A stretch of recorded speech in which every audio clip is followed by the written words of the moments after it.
Welcome to Masterclass, YouTube Masterclass. Coursera is a college program, institution program, and university program where you can take courses that you need to graduate either as an undergrad or possibly like film criticism too could be seen as a graduate level and an undergraduate. It really depends on what your student advisor tells you when you're doing classes, like for instance at USC. When you're an undergrad, the class's difficulty is very difficult, but you're ready for that because you're accepted in, so you take those kind of classes at Coursera. And there are other Coursera classes that are from USC and other Coursera classes from Calarts and other courses from Harvard that are really important classes. And for me to have graduated from any of those places, I would have had to have taken the Coursera because it was independent study, but it's remote. So this is remote. So you just, and those are the schools that this could be given credit for. There are ways to split the credit. Talk to your resident advisor, not your resident advisor, your student advisor, when you're scheduling your courses. And you can see if you can schedule this course if you want to take it. That there are other Coursera courses that are more challenging. This one has only been going for 2 or 3 years, so it can get challenging at times, but that's not the point. Film study is important. Before they didn't have at Harvard a film program at all. I mean, not that they didn't have like classes on film, but they were comparative literature, and that's a very important critique to have in the face of narrative disasters, if you ever find one. And really what's cool about a narrative is you can break parts of it and censor it, and it's still kind of there, but that it's more in its Reader's Digest form. It gets us all wondering if the true print of the true way the film was needed to be seen only happened with Citizen Kane. I don't know, but I'm talking to you about like how dissatisfaction with your own film is a problem, but that never happens. It's more like after a few years you feel that it's no longer prominent in the way your film language flows. That's probably because aesthetically you're getting more advanced as a director, and so you want to try something harder, more challenging, and they kind of get that direction as they go. Whereas a figure like Cecil B. DeMille takes the edge off of everything that he's already said would be edgy, but only acceptable in the silent era.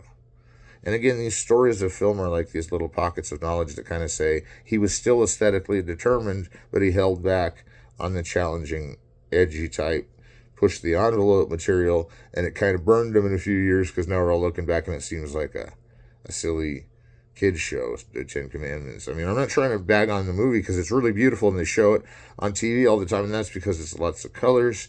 It was one of the most expensive films ever made, so you can't really bag on it. Now you're taking it back. You're like, okay, maybe I didn't mean to make fun of that, but I think what's funny in the end, the Cecil B. DeMille was kind of cool because he had set that up to be kind of a parody of the Bible anyway.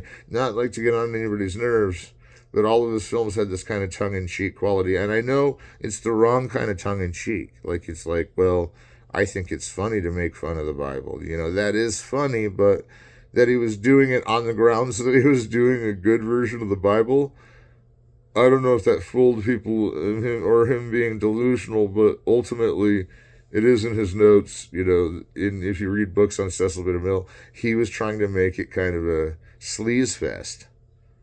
And so that almost redeems it, except for it's too high. It seems too highbrow in and of what it's claiming that that it wasn't a joke. And now you're thinking either he had subtle sarcasm or he probably was going for what would attract viewers to it, and they were more like, well, we just want to go see all the money. And so really it's important like to see the movies with the money, but to take it with a grain of salt. Nobody would have let him make a movie with the comedy of the Bible, but people were laughing in the theater at some jokes in the film. And I don't think he was making like a precious like comedy like highbrow. But he's more like, we're going to go on and make it funny against itself and see if we can still sell the tickets we need, because otherwise this disaster is crashing. So I mean, I'm not saying he was like hip or cool, and he probably had a lot to do with the blacklist and how that struck people's careers down. But at least he knew he was making a joke, the whole time. So it's not that there's not a process. You can see that that's a beautiful movie. But if you've ever laughed at it in parody, it was probably intentional from the director. This being not as cynical as his predecessors, Griffith and Edison. And I'm wondering if that cynicism is a different kind of cynicism than you would have in, like, say, a Western, because a Western is all belted up with the forest and the Native Americans and the desert and the Monument Valley and the stagecoaches. And in this class, we've seen, like, all the movement of the Western kind of come from the remembrance of the pioneers going to the West, all the way to California and up to Alaska, where there were gold rushes. Even in the 20s, they were experiencing gold rushes, and that they would base the American dollar on the gold rushes that they had, meant that the money became really more valuable just because they were finding so much gold and reporting it. And so you think, like, it's going against the grain to say, well, Hollywood does this movie, Gold Diggers of 1933, where they spend all the money left in the nation on this movie, and everybody says it's worth it. So you got to be careful about, like, me saying, oh, just because they spent a lot of money on it was to save it or was to make it better. Well, that would make it better, and I got nothing against someone that even grades that as 4 stars. But in these Westerns, we don't have these predilections of, like, suddenly breaking out into, like, a comedy mode. In most of the dramatic Westerns, there's not really much, like, focus on making you feel comedic, though The Searchers, in kind of an ironic way, has some comedy in it just for how laid back everyone is. And I think that with a movie like Dead Man, for instance, Jim Jarmusch, black and white, it's like it challenges the norm a lot more, and they're actually fighting over who can get money from a guy. And so Johnny Depp's character enters this, the Dead Man, enters this, like, world of Native Americans, and it's still this beautiful, like, big, like, this independent film. So that means he came up with the idea himself. That was the idea that he had in the script, and he went through and pushed it through and directed it, and it came out with, actors volunteered.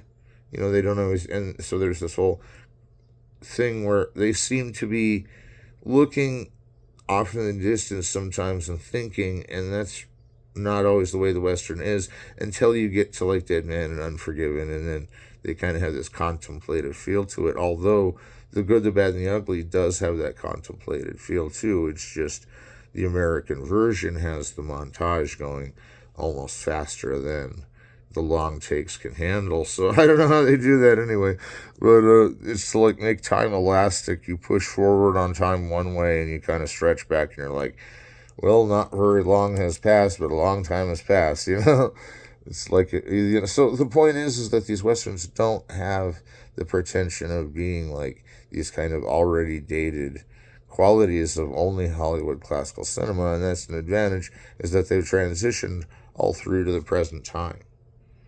And the present time still has Western folklore and Western ideals, and that these were independent films. The 90s were really big in independent films, and I'm like, I know Texas Rangers came out in the 2K, like 2K4 or something, and I got these movies once from a Sigma Nu friend, and he said it's because Texas Rangers and Dead Man always disappear from the shelf. Now, we're not going to try what we did with the other one and, like, just beg attention to that.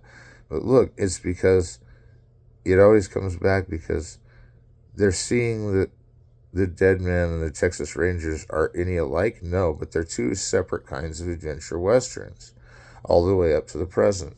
This is kind of the go and this is the protect the flag. This is the capture the flag.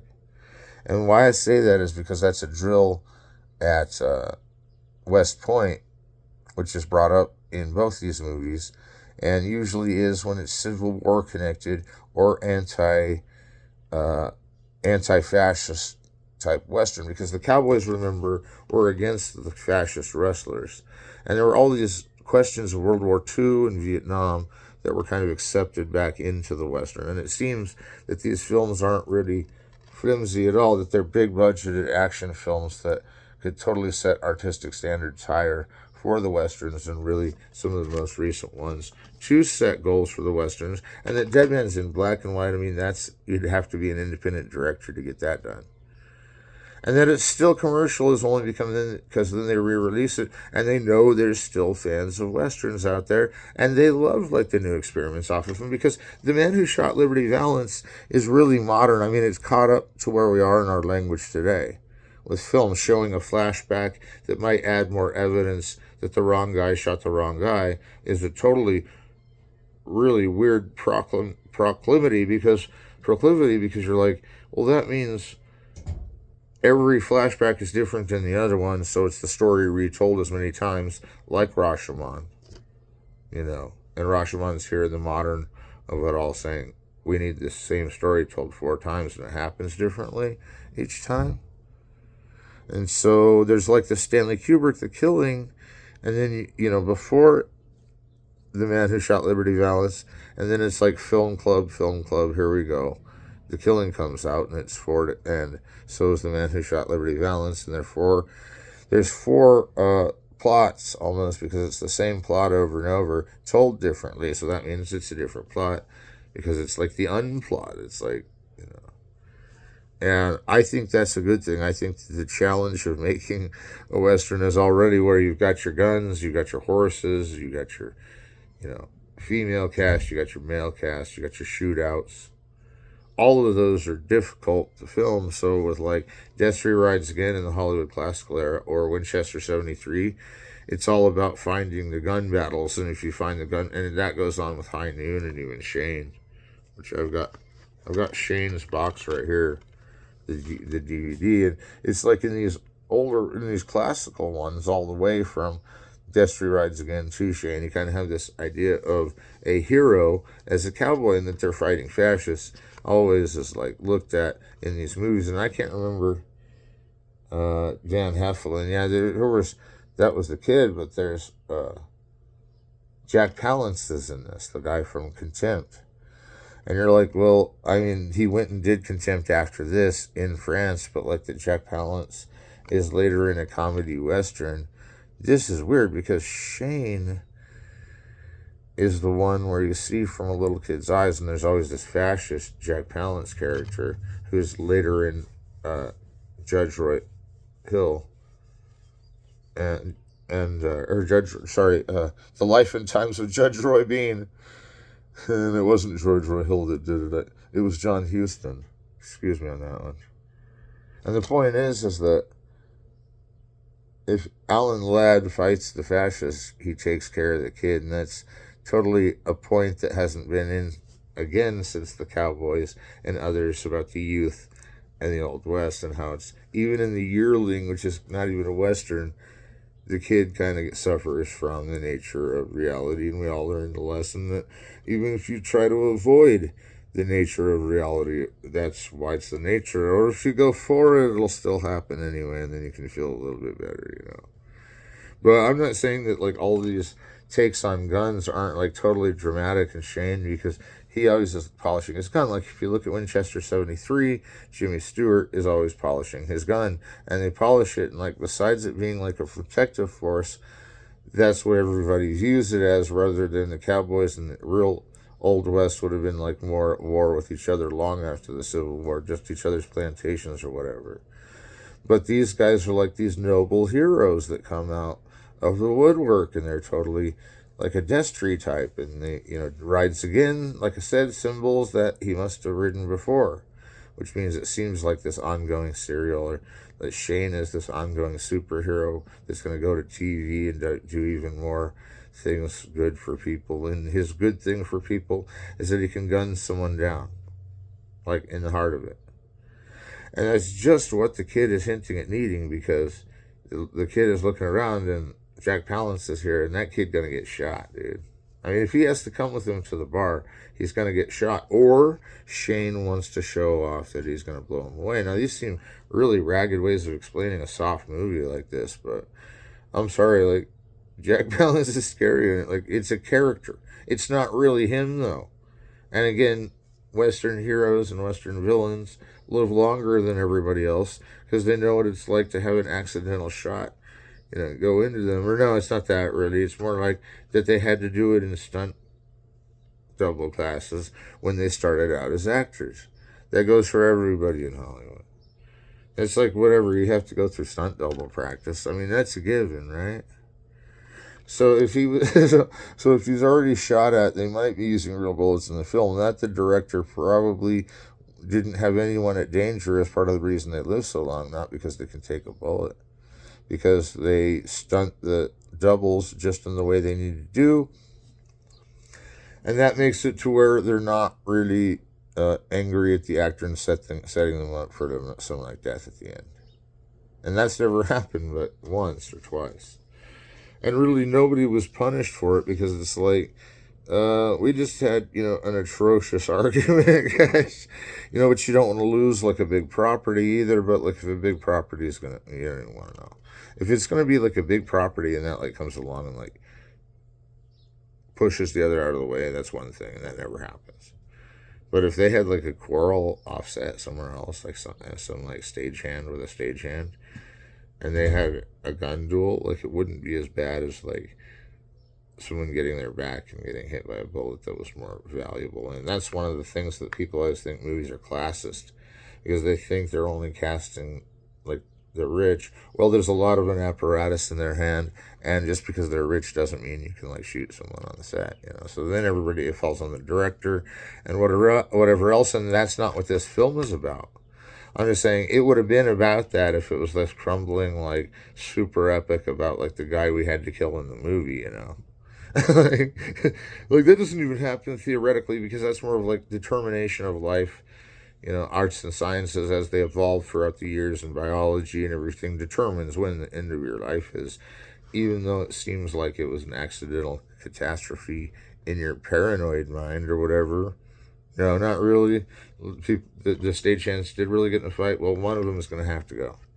And it's like the only reason I'm bringing this up is because that's the day in and day out of being in the system of either classical Hollywood or modern Hollywood, is that you want to learn it all anyway, so why don't you? No, at these points, they are kind of being satirical towards themselves and Shane, only in the sense that, like, suddenly Shane is the most likable guy. Because this kid likes him, because he's going to shoot down this fascist. And when I say fascist, it's anyone who has the political demise to think that they can hold power over someone else by use of abuse. And so that Shane steps in and finally catches up with Jack Palance. I mean, they've seen each other throughout the movie. But what happens is Shane blows him away. And I think Shane gets a little shot up. But that probably wasn't real either, because we know already that Alan Ladd and Jack Palance are in, and Gene Arthur is actually in it. George Stevens, it says. So now we're like, okay, but Alan Ladd, Gene Arthur, Van Heflin, George Stevens, Shane. And we remember it as a good film, but not really tongue-in-cheek, but definitely to the point that it was nice of the guy to kill the guy who was abusing him. It is a message said in the film, but it's not really the survival lesson that you would get if you were them, and how to operate guns, and how to, on a set, and how to have a fancy, whatever you want to say, but like your outfit, you can do that, but you can be a star. But as the Western has always shown, that the star of the Western is kind of this like flawed hero, because he's been a hero so long that he's been a villain, and he's been a villain so long that he never wants to be a hero again until there's a noble cause, and the noble cause of saving Shane is one of the noble causes of Western history, because it's for him killing the Jack Palance character. And then, of course, as an actor, they must have done fine, because everybody was alive afterwards. Like the scene ended, the movie ended, and they got on their regular clothes and went home. But the thing is that they had a Western persona to uphold. Didn't bother them or anybody. Like, it wasn't like they just like laid down on like what they thought a stereotype of a 1920s cowboy was, which they did not.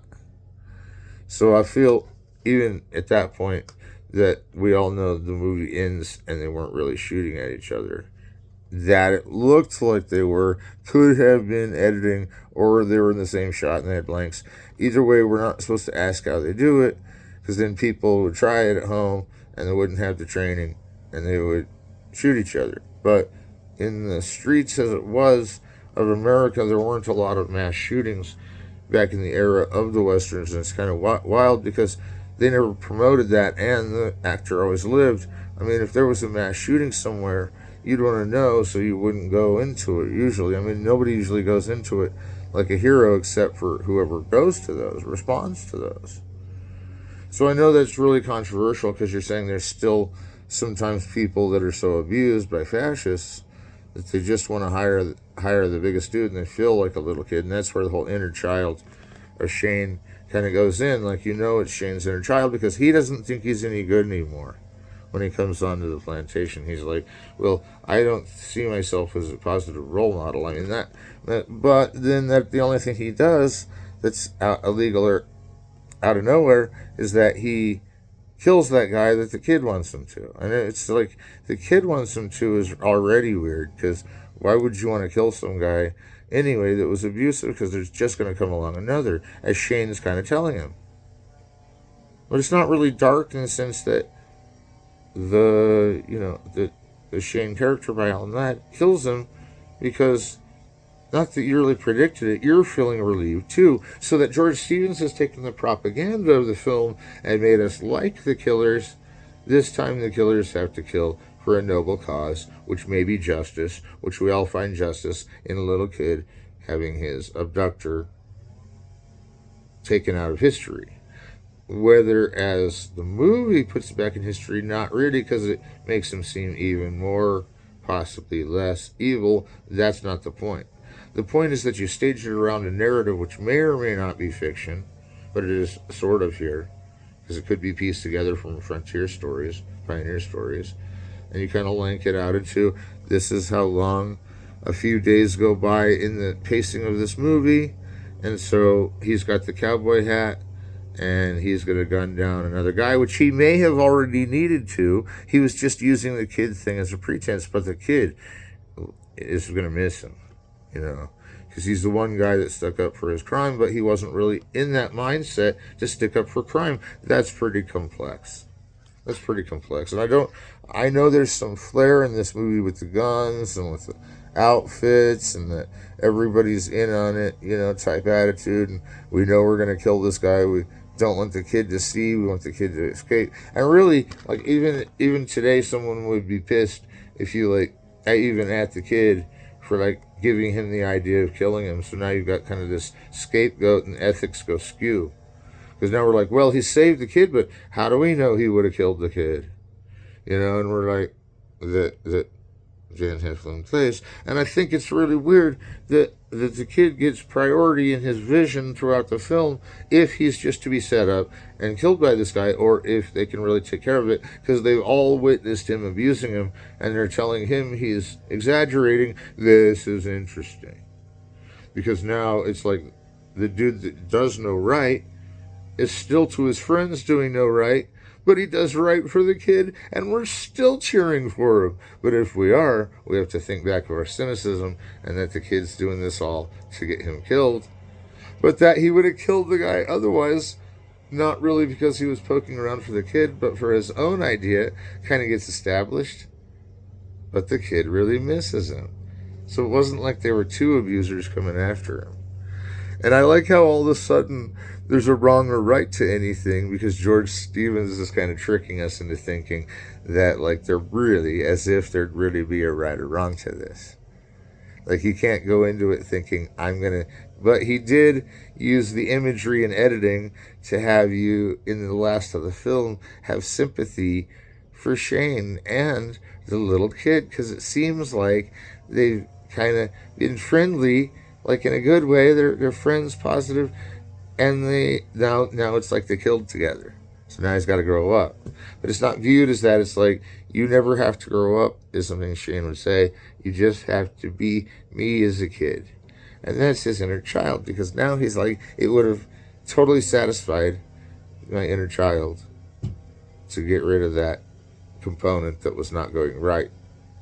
the one that was destroying my last bit of humanity, which is my inner child, because that means that like somewhere you're escaping from the fact of who you are and where you are, and then it kind of drains you out, and then like you're back to your inner child, and your inner child wants protected, and I don't care that if he wanted protected, he probably could have gotten it with just the money he made. And again, this is why sometimes it's good to go for that, because he could have paid for him anyway to just protect him. And if he got killed in trying to protect him, then we know it's not the little kid's fault. But still, that little kid shouldn't be left to make that decision was probably why Shane was probably just encouraging him to feel better. Hey, feel better. That's the same guy I already got to kill. So it's like the fact that he still kind of sees this kid as a real human is weird, because none of us do, because we just got done saying they can't defend themselves when they're almost going to get beat up on the grounds that they're not mature enough as the person that beat them, so they can't really develop as quickly in the brain, and all they want to do is set people up and get them killed, though the whole town wants them killed by then. But they've decided something that's like what the kid decided, not by force or by actually deciding. And now his life as a kid is crumbling away, not in real life, not in reality, our reality that we're talking in, but in the reality of the film. And then you're like, wait, so he was killed. He was almost killed. And that wasn't reconciliation. But the whole town didn't want to kill him because they thought like him, because they wanted him to be protected against him, which could lead to killing. And we don't want no trouble here. But they've already caused so much trouble by trying to balance their own ethical card on why it's bad to defend a kid who's being beaten. So now we're thinking, well, Shane may have done that just because of the kid. He may have almost not wanted to kill him until then. Does that upset any of you? No, it doesn't, because that's one of the things the film conceals, is like this empty guilt that you're not supposed to have, that maybe it was just this total chance meeting and none of them even knew each other. He actually did save him from getting killed, but then they became friends anyway. And you're like, that stumble skeleton of the plot turning into this like sort of big ball of intrigue, and like, will he kill him, should he, is kind of guided by the thing like, dude, that guy should have killed him the minute he saw like his friend that was a little kid got beat up. So I think it's a noble cause to spend a lot of money as someone like Alan Ladd on this film, believe in it, come out with a full score, have it in the AFI Top 100. Still nobody's ever seen it, but I bet you feel both emotions. I bet you feel a kid shouldn't judge that, or he saved the day. But either way, a kid did judge that, and he still saved the day. So by our judgment, we think it's okay to have a semi-happy ending, although now that the kid's going to miss him forever. And I think it's a long story, even longer than that. I'd love to go in with you. But all right, everybody, hang on. Take a breath. All right, we're past Shane, but we're going to go back to it eventually. I don't know. There's some more things that kind of stemmed out as mysteries about it. But 7 minutes from now, speaking of mystery and kind of this idea that you're going to resolve the movie in some suspenseful way, is a Western thing, because even the covered wagons, you don't know if all the wagons will make it to the West. So if they're falling apart and there's crashing wagons, and then yeah, there is a little bit of suspense. Who will survive the end of this Western in the film? And again, that's what it was about Shane. I forgot to say that they lived through it. Alan Ladd lived a long and happy life long after Shane, so he didn't really get killed. The kid grew up, was still an actor, yeah. And Jack Palance, he lived through City Slickers, and I hated to say that name because it's not really a Western, but it's a comedy, but it's kind of based on characteristics of the Old West. We covered that. But that Jack Palance City Slickers was long after Shane, means he didn't get killed either. And the whole idea of making a film based around someone that's already been killed in a movie is not really to relieve the audience that he's not dead. But if you don't think that filmmakers play on that all the time, of course they do. Beyond the Paul is dead factor. They'll always tell you that they died in the Western they died in. And that's just to be like partly like a cowboy in the way they are, because in the modern era, cowboy is a lot softer than, I mean, it could still be a stiff ranch hand, but like softer than the idea of that you gotta just gun someone down to solve your problem.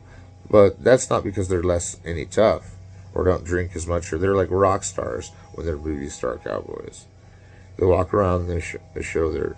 And Randolph Scott shows his characteristics of being like this really affordable bounty hunter. Like, bounty hunters are the ones that go and take a wanted poster and it says $50,000, you know.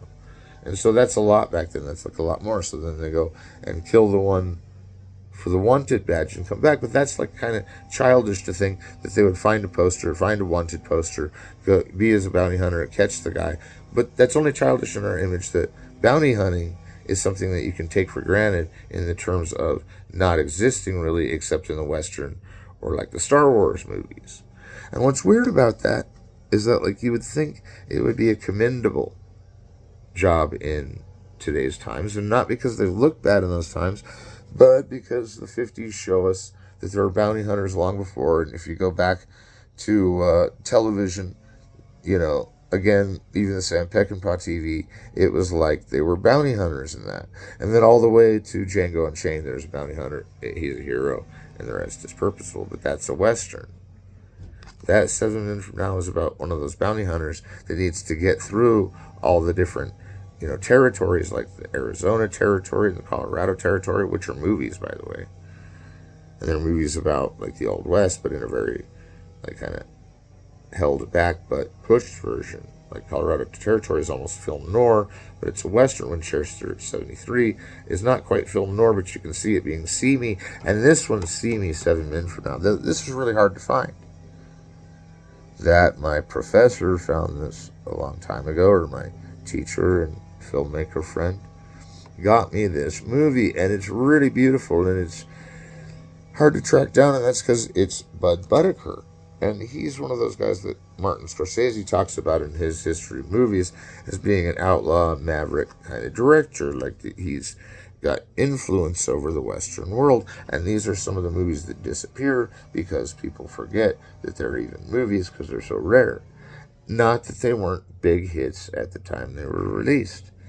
Now that 7, and a lot of it's because of its re-release, they become so much valuable again.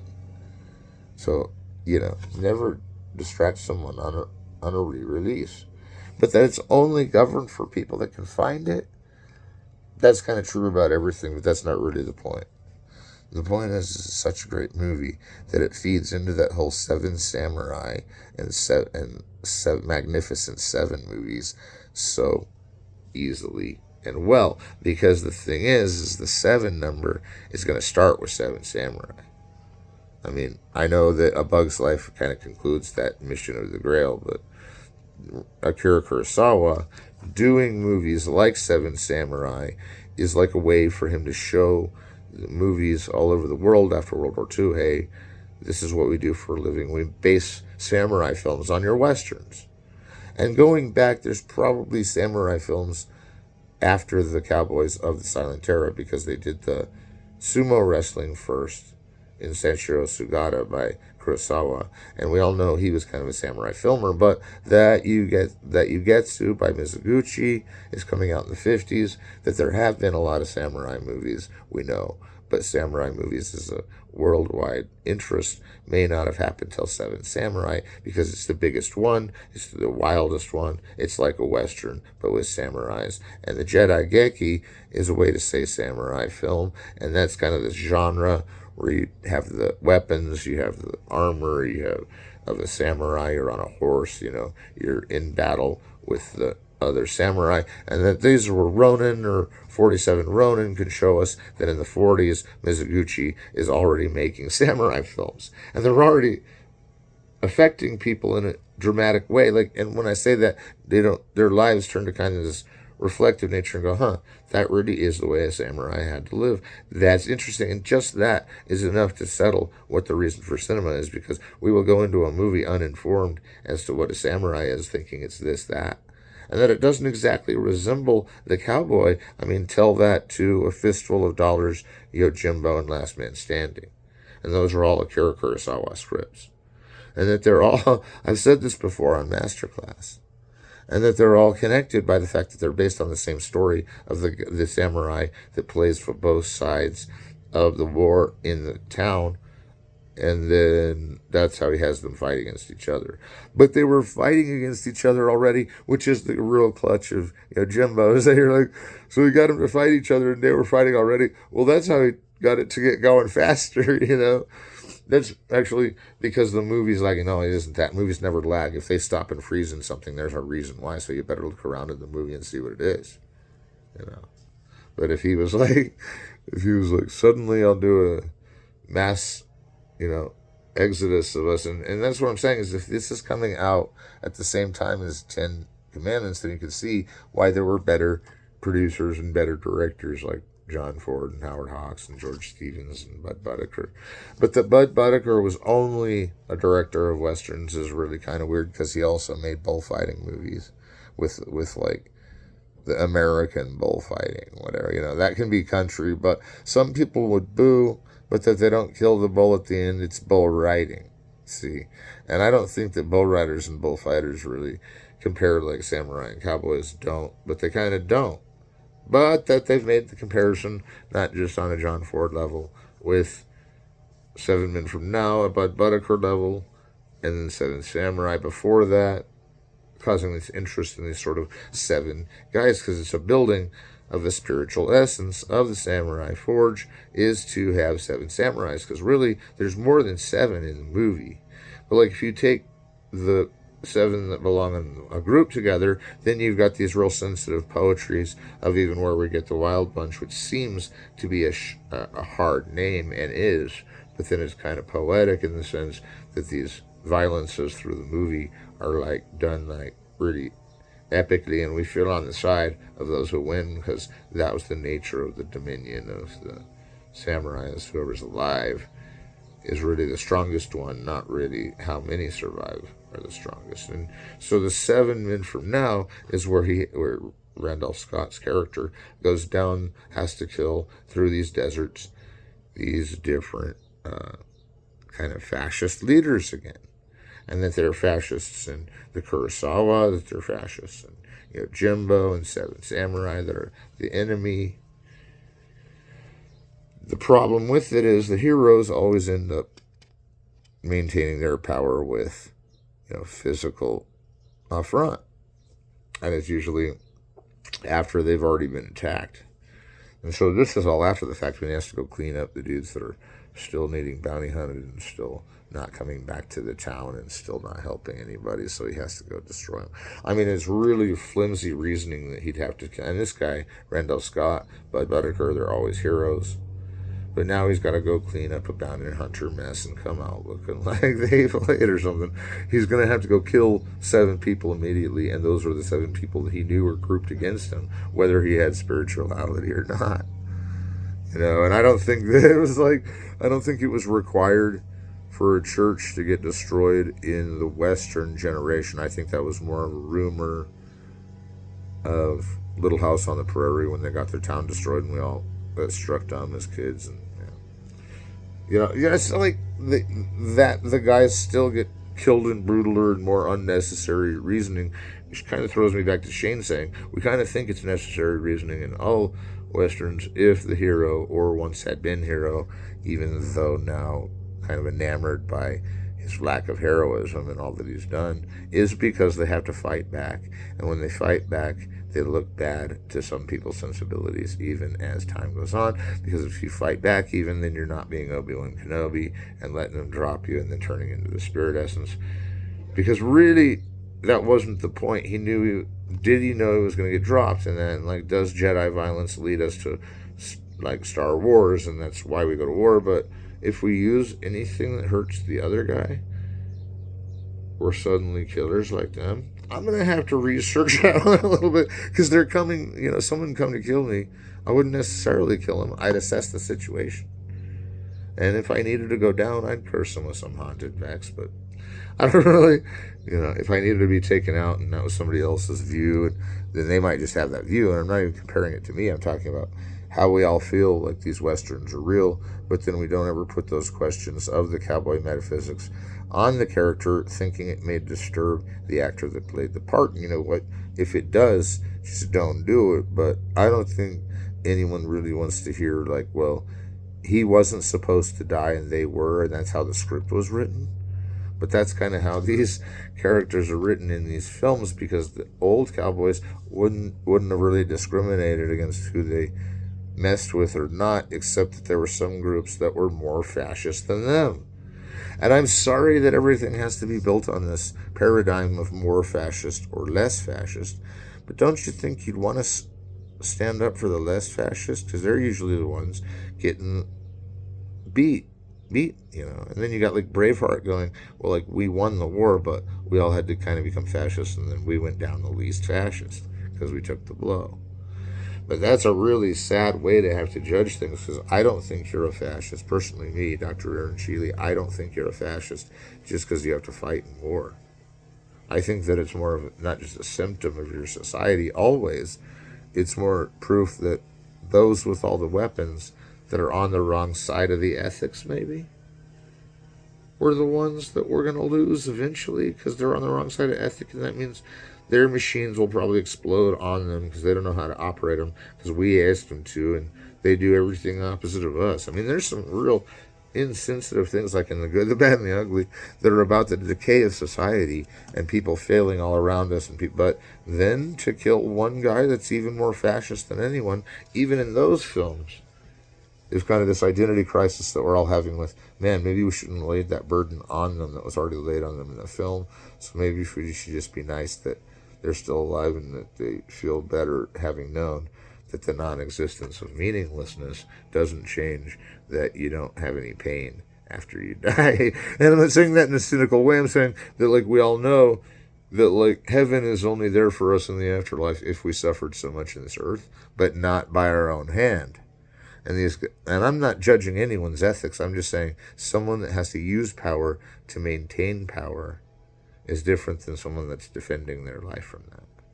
But you got to weigh the consequences, because you don't want just anyone representing your nature of, like, being the master force that, like, you can, or making things happen that need to be happen that are purely done in justice.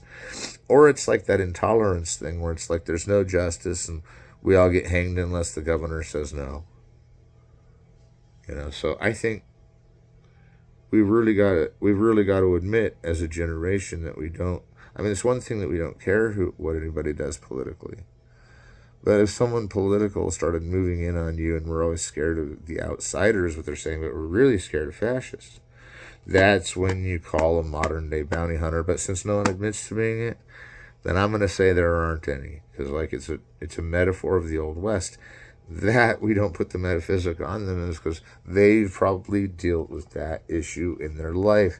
That, like, to say a human being even is not just, you know, mollycoddled because they're brought in as a Western star. The thing is they've really got to break it in and see if it's going to work and see if the whole film's going to go that way.